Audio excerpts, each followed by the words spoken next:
This diagram shows the shift in Rhode Island's approach. Instead of a single, isolated class, represented by the flat square, the state's Department of Corrections uses an integrated model. The standalone program breaks apart and stacks into a multi-tiered system of academic and vocational training.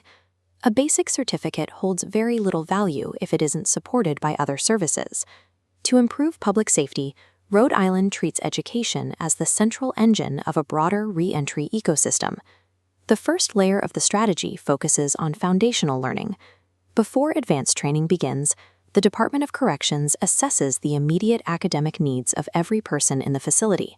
For adult learners working at the 9th through 12th grade levels, the state uses grant funding to provide high school equivalency preparation.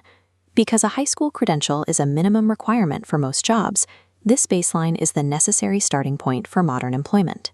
This split screen illustrates how the approach changes for youth at the Rhode Island Training School.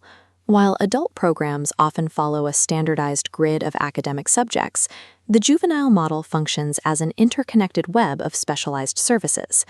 Juvenile programming at the training school uses individualized education plans. These plans integrate traditional math and reading with behavioral health support and transition services, focusing on the specific developmental needs of younger learners.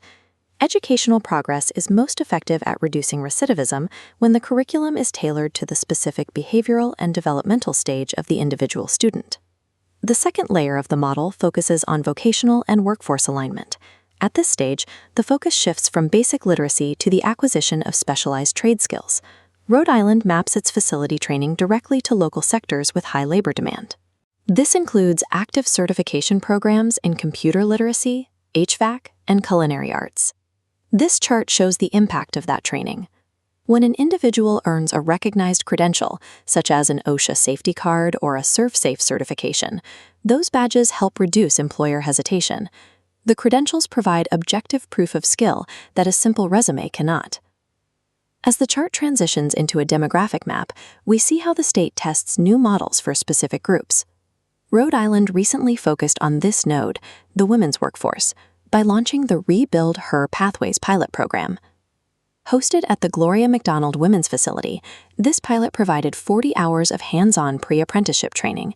It directly connects justice-involved women to the specific skills required by the construction industry. Vocational training is most effective when it moves away from generic assumptions and addresses the specific barriers faced by different groups. The third layer introduces advanced pathways. College-level education inside the facility leads to degrees and certifications that provide a level of employability that basic skills training alone cannot reach. To expand this access, Rhode Island utilized the 2023 reinstatement of Second Chance Pell Grants.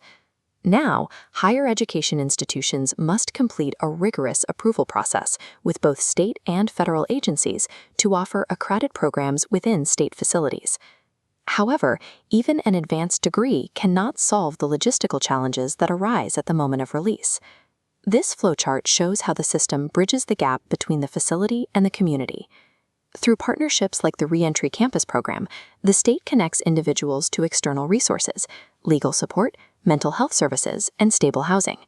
Instruction inside the facility achieves its full impact only when it is tied directly to a transition plan that includes community-based support. By combining these interlocking layers, foundational, vocational, post-secondary, and community-based, the facility functions as a system designed for transition. This shifts the focus from simple custody to an ecosystem that prioritizes preparation for the local economy. This system is updated regularly to reflect changes in the labor market and the needs of the incarcerated population. Rhode Island provides a practical blueprint for this approach. By linking internal instruction to external labor markets and community partnerships, the state treats reentry as a technical challenge that can be managed through integrated, workforce-aligned education.